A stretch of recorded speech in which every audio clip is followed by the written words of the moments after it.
Hello, my lovely audience. Welcome to another video. Welcome to What If Izuku and the Quirk, schizophrenia. So I have a few things I need to say really quick. Give me a moment. So, yeah. A few things I need to say real quick. First thing, I have a second channel now. It's called The Willow Tree. It's linky in the description. Now, what I'm gonna do on the second channel, I'm still kind of deciding. My original intent was just, give me a moment. Just kind of a place where I could just, talk about, things like just stories I come up with in my mind, like possible AUs, like alternate universes, or like what ifs that I probably won't do, but putting on the internet so other people can either draw inspiration from it or use the concept. Yeah. Just kind of, not calm, knowing how I do things. It's definitely not going to be calm. Just kind of place to just be creative. Place where, stories are born and forged. Or just tempered, I guess you could say.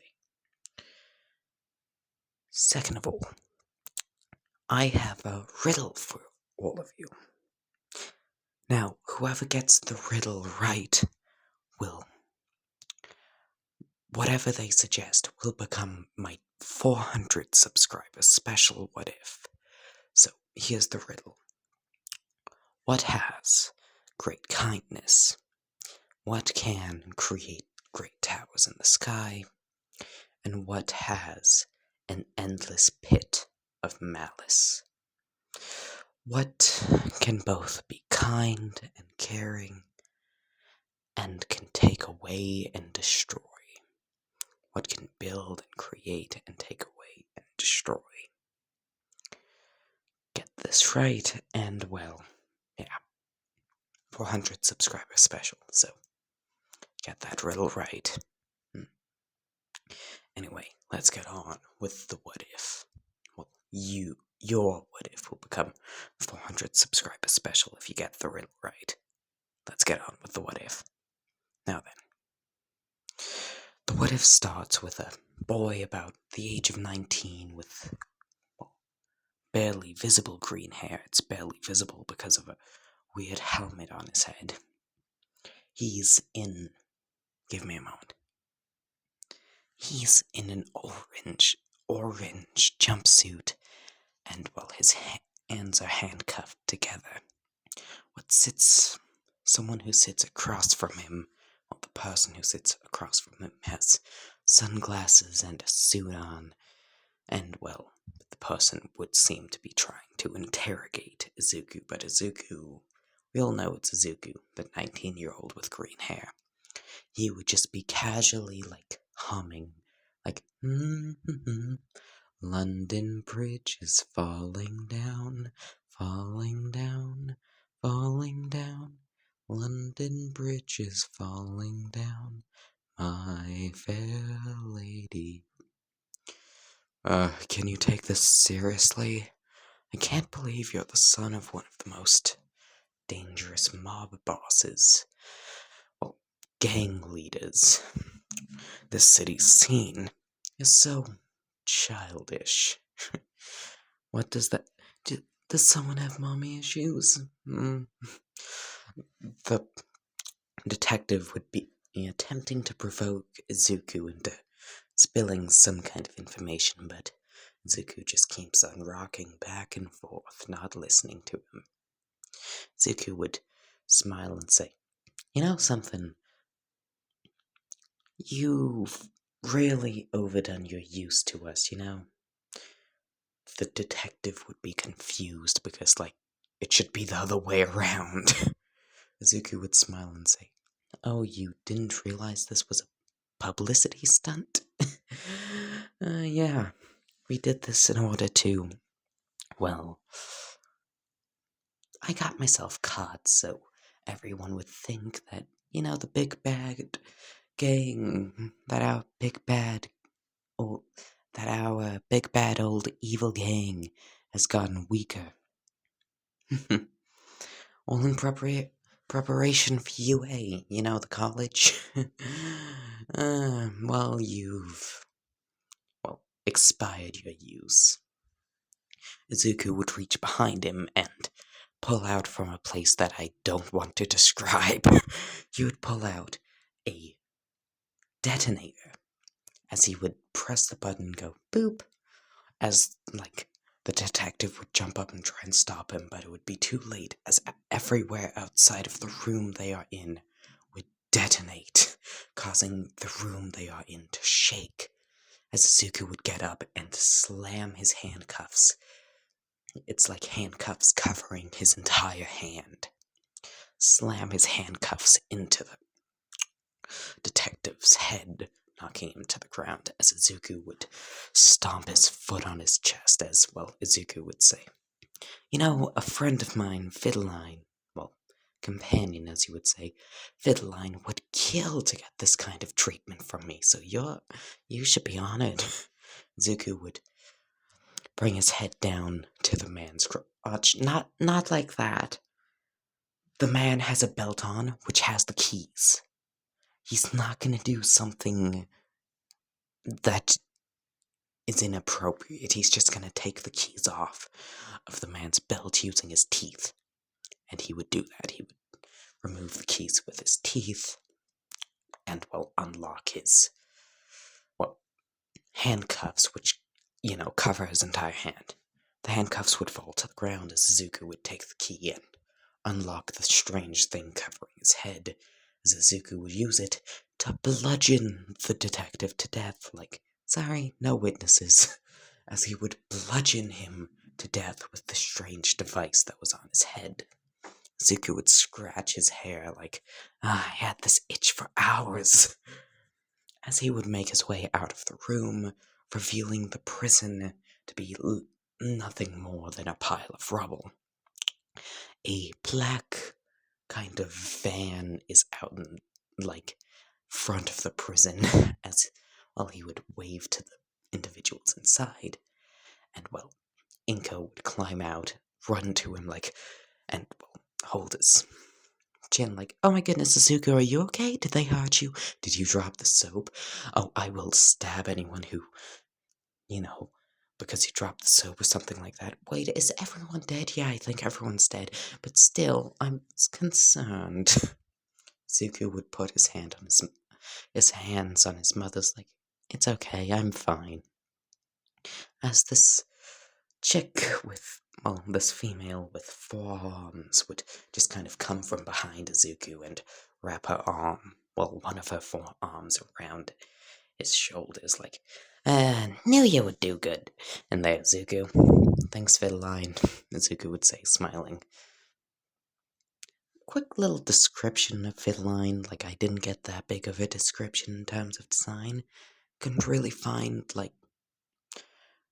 Bridley Fiddlesticks, I said was the recommendation. Oh, this is the what if that was, given to me in the form of a police document. So, yeah, I'm doing it. But, yeah. I couldn't really find riddle Fiddlesticks, so I'm just going with my own design. She has, blonde hair, 4 arms, and, this weird kind of mouth, which her lips kind of look like teeth. You know how that is? Think like a jack-o'-lantern. Her mouth looks like a jack-o'-lantern, and a weird green light is emanating from, in her mouth. Just from her throat. You can see it in her mouth. Once again, think like a jack-o'-lantern.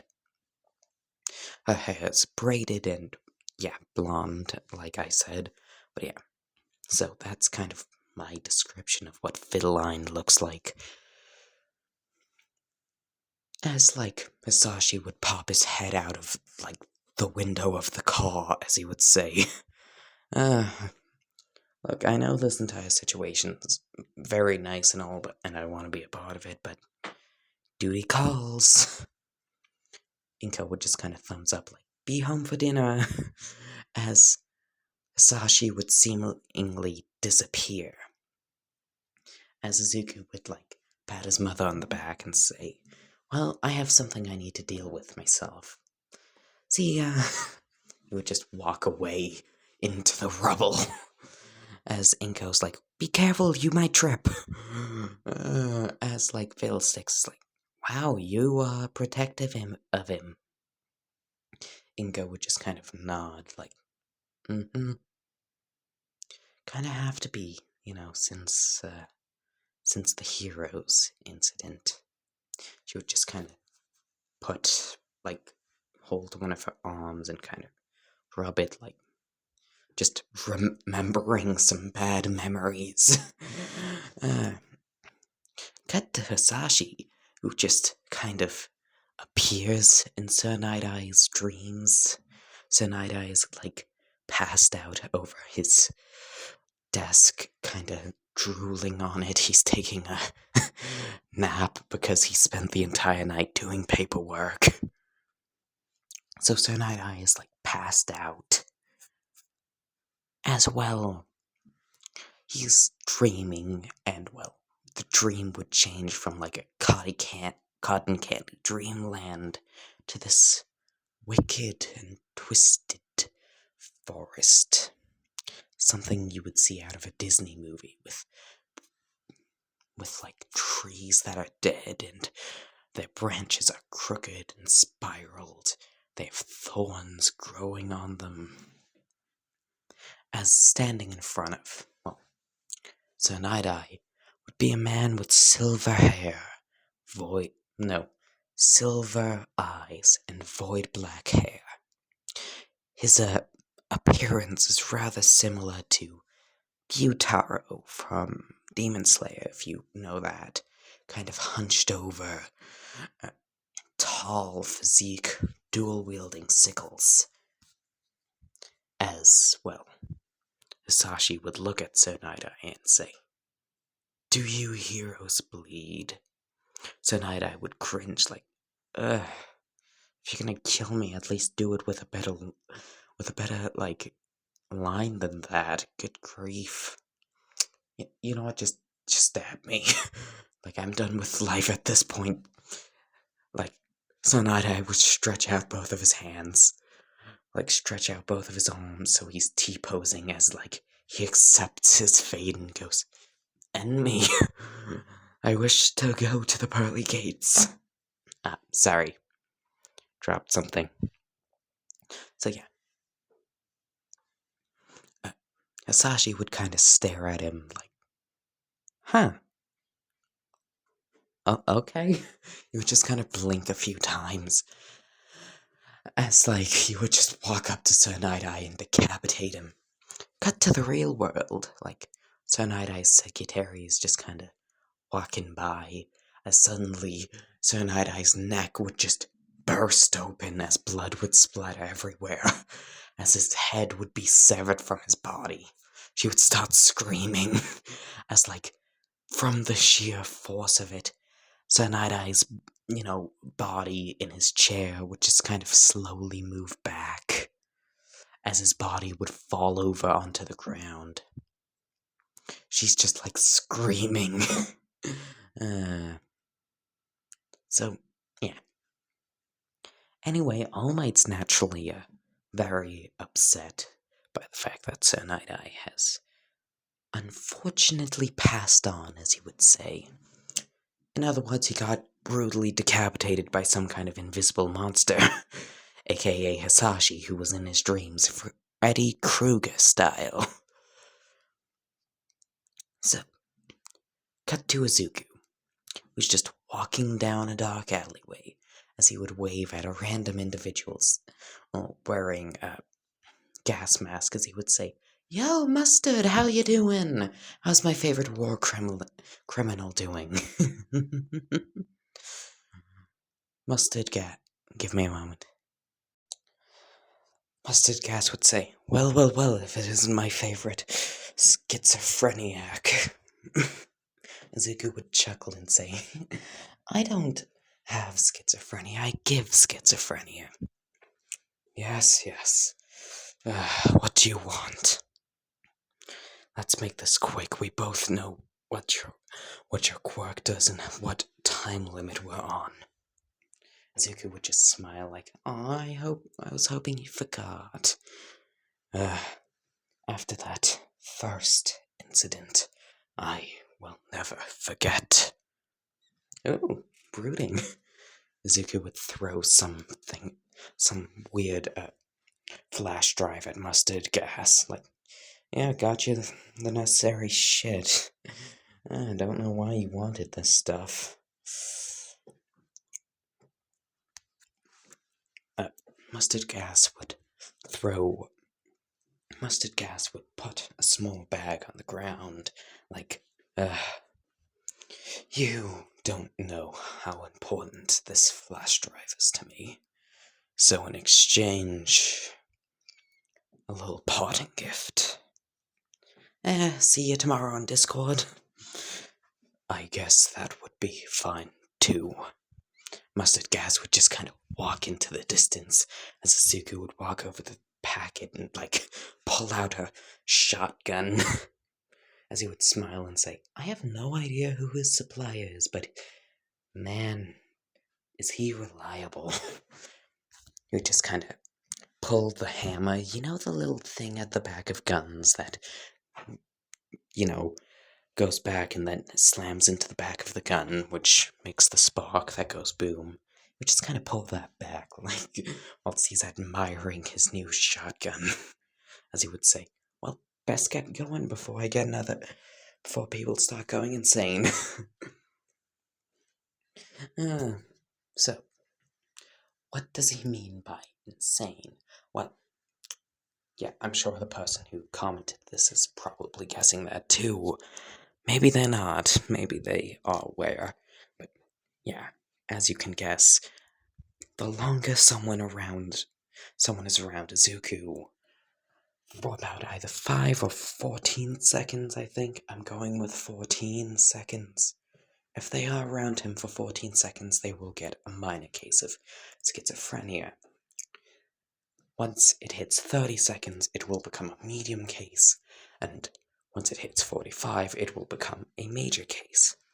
After 1 minute, it will start to become permanent, and after 5 minutes, after 1 minute, they will start losing all sense of self and reality, along with it starting to become permanent. After 5 minutes, it becomes fully permanent, and they cannot discern reality from give me a moment.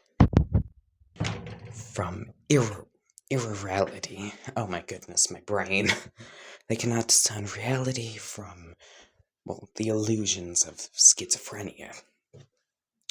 So, yeah, he's constantly moving around so that his quirk doesn't, drive the local populace insane. Its radius is about 100 feet. It does not work on anyone with a mutation-type quirk, and I mean like an extra tail or froppy, not like blue skin or pink hair. So froppy, like a proper mutation quirk, like 4 arms. Along with that, you have to either have a mutation-type quirk or a mental quirk, like, mental influence, or just improve just a mental quirk in general. Because your brain is slightly different from the average person's when you have those kinds of quirks, meaning Izuku's quirk will not affect you since it only works on, like, proper human brains, not like that of a wolf's. So, yeah, if it's different, if your quirk is a mental type or mutation type, won't have an effect. And since, both of Izuku's parents and, Fiddleline Izuku's parents have mental quirks, and Fiddleline has a mutation/emitter, the extra 2 arms, make her immune from Izuku's quirk, aside from extra aggression caused by his quirk. So, yeah, that's kind of the quirk explained. Anyway, time skip. USJ. USJ attack. Yes, in this what if, UA is a college. And yes, Izuku is 19. But yeah, USJ attack. Froppy, Mayonetta, and Uraraka, Chaco, have just bolted off of, the ship. Because, they just got off the ship using, the strategy Izuku made in canon. Except Chaco came up with it this time, so, yeah.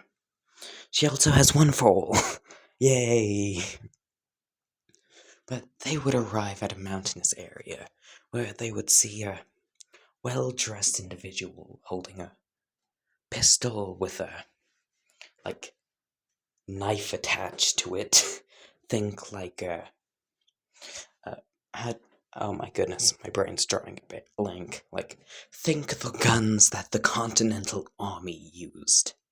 The rifles with the knives attached to them. Yeah, it's a pistol with a knife attached to it. He's dual-wielding that along with a shotgun, so he has a shotgun and a pistol with a knife attached to it. He's kind of leaning on the pistol like it's some kind of cane and spinning the gun around the pistol in one of his fingers. He's leaning on the shotgun. So, Chaco, Froppy, and, Mayonetta would get ready for a fight, as Izuku would say. Saying, London Bridge is falling down, falling down, falling down. And then Izuku would pause, as a different voice would come up and say, My fair lady, as a set of grenades would be thrown at Ochako, Mayonetta, and Froppy, as Froppy would grab the both of them and jump back as the explosions would detonate. Just so you know, Mayonetta's quirk does not count, because he has sticky balls in his forehead.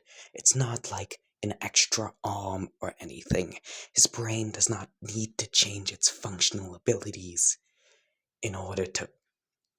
Give me a moment. Mayonetta's brain does not need to change at all to control his body, unlike Suya, who has the long tongue and frog legs, so her brain and nervous system had to adapt to that and change to become, to deal with that. Mayonetta has sticky balls. It does not count. So back to the what if. A female wearing a black trench coat with forearms. Well, not trench coat, just kind of black long pants, shirtless top, bulletproof. Well, no, not shirtless top, sleeveless top, bulletproof vest. Well, under the sleeveless top, said female has a kind of scarecrow-like appearance, as she would turn to them and smile like a jack-o'-lantern, as she would sing, London Bridge is falling down, falling down. Izuku would finish, My fair lady. A green light would emanate from Fideline's hands. We all know it's Fideline. As she would say, Fear enhancement. As well, suddenly, Ochako, Froppy, and Mayonetta would feel a sudden burst of fear. As, shadows would dance and small floating objects, which can't really be described, would just kind of exist. As, Izuku's schizophrenia quirk would begin taking effect on them. Well, it had already. I think it's already reached, one of the higher stages. As well. This paired with the fact that random parts of Izuku seem to be disappearing and reappearing. How Izuku, himself, his entire body seems to be reappearing and disappearing. On top of the paranoia caused by, the 45 seconds within Izuku's 100-foot radius, Ochako would break down and she would begin screaming and yelling, "Spiders! Spiders! They're coming for me! Spiders everywhere! Crawling!" She would start hyperventilating. Suya would walk slowly she would quickly run over to Ochako. She would, put her hands on it, or try to, and be like, "Hey, Ochako, what's happening? How are you?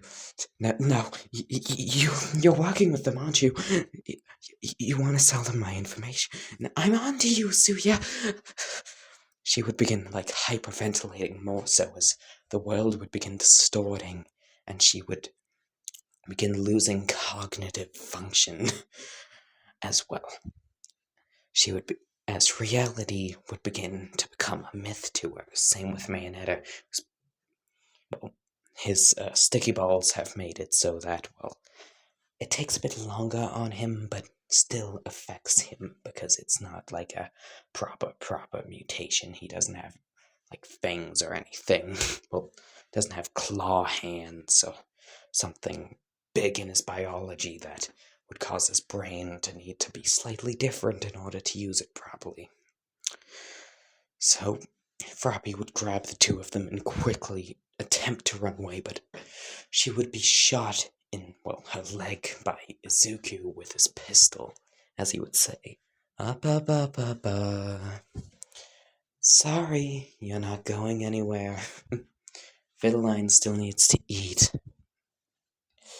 Fiddleline's mouth would open wide as some kind of green energy emanating off Ochako, Mayonetta, and a little bit off of Suya would begin flying into Fiddleline's mouth as, she would begin giggling like, "Oh, your fear tastes delicious." Well, it tends to differ from person to person, depending on their personality and resolve, but the pink-cheeked one seems to have rather tasty resolve. Suya, still on one leg, would hop away as, Izuku and Fiddleline would begin chasing her like the hunt begins. They're toying with them, if it's not obvious. As well, Izuku and Fiddleline would begin chasing Suya.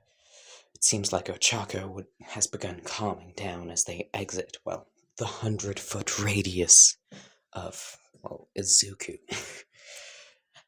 Within 10 seconds, she seems to calm down a bit, and every 10 seconds out of said area around Izuku, her breath is returning to normal as she's like, "I don't know what happened, but I don't think we should get close to that one." She would point at Izuku, who's just casually jogging forwards as Suya's hopping on one leg, sweating profusely, "No shit. Shit." Suya would stop to take a break until she would get shot in, the shoulder as Izuku would giggle and say, "My aim's on par with Snipes. You're in shit now." As he would start deploying the human's ancient hunting strategy of making it run itself to death. Yep, that's his plan with Suya. Have her carry her comrades to safety so much that she collapses onto the ground because, Suya's kind of the only person who isn't affected by Izuku's schizophrenia, out of the three of them. So, yeah. Fiddleline would pull, a rocket launcher out of nowhere, as she would say, "Steady, steady, boom." Once again, she pulled it out of nowhere. She just, reached into her pants and pulled it out of nowhere. It's a full-sized rocket launcher. Like, she was on some Looney Tunes shit, as Izuku would say. Oh, see that space Quirk we employed is working. I was wondering if I was going to run out of ammo. I guess I won't. Yeah, that's how I explain that. You can't attack me in the comments for having something unrealistic in my anime what if. That's just funny to me. Anyway, so, yes, Suya would drop off Mayonetta and Ochako, like, I can't run anymore. Well, hop. Go without me. She would just kind of give me a moment. Suya would fall over, but Ochako would touch her, and, well, herself and Mayonetta, and say, and, well, activate her quirk and say, you got this, Sue, just a bit further, and we'll be out of sight. Yeah, okay. Suya, who, had zero gravity on her, would get up and, well, get ready to jump. This is when the doors of the USJ would just kind of fly off, as well. All Might would announce quite brashly, I am here. So loud that the entire USJ heard him. Izuku would just kind of turn to face All Might, and a wicked smile would form on his face as he would say, well, if it isn't hypocrite might, or bitch might more like it. Oh, how do you think? Oh, what do you think is better, Fiddleline? Personally, bitch light sounds, bitch might sounds better. So it is bitch might then. Hey, bitch might, how you doing? All Might would just kind of slowly turn to face Izuku as he's like, I remember you from somewhere. I don't know where. Wait, I think I saw you on the news. Nope. Well, I guess you probably did, but Izuku would just kind of raise up his hand like, you don't remember me? The kid you told couldn't be a hero because his quirk is fucking schizophrenia? Apparently something that's useless. Well, look over there. Izuku would just kind of point at Suya and Ochako and Mayonetta. Like, just Suya, who's collapsed from blood loss at this point, and like Ochako, who's trying to stop the bleeding, and Mayonetta, who's also trying to stop the bleeding. Give me a moment. He's also trying to stop the bleeding, but he's also doing a few inappropriate things to Suya, or at least trying to. All Might's like, oh fuck. Fiddleline would just kind of walk up to Izuku and wrap two of her arms like on his shoulders and two around his waist as she says, that's my Izuku. Creepy. Oh, yeah, I am creepy. I get told that a lot, but not from Izuku over here. He's actually pretty nice. Shame that you're such a jackass. I am not The Nomu would run at All Might before he could finish and punch him in the face. Hey, you interrupted my monologue. That's like anime rule number 13. You don't interrupt monologues. As the Nomu would say, rah, rah, rah, rah, rah, which translates to, this is a what if, bitch. The same rules don't apply. As the two of them would just clash. As like Izuku would just say, I was expecting more than that. He would just kind of point his gun to the side and shoot Suya in the back as she would go, oh, fucking rabbit. He would just kind of chuckle like, how I love torturing that frog. As flashbacks of his ribs being shattered by a certain frog's kicks would just play in his brain. Yes. Yes, he does have beef. Yes, he does have beef with Suya specifically. If I do a part 2, probably gonna go more in depth with Izuku's backstory. But yeah, like Izuku would just call Kurikiri like, okay, get us out. I've had my fun. Goodbye. Him and Fiddleline would just kind of slowly back up into a portal as he would flip off All Might and Tsuya as they leave. Like, Fiddleline would have all four of her arms pointed at random heroes who insulted her at some point in the past as they just slowly back up into the fog. Anyway, goodbye, my lovely, lovely audience. I hope you enjoyed, and I hope to see you next time. I had a lot of fun with this, and it's just insanity, so goodbye. I hope you enjoyed, and I hope to see you next time. Bye-bye.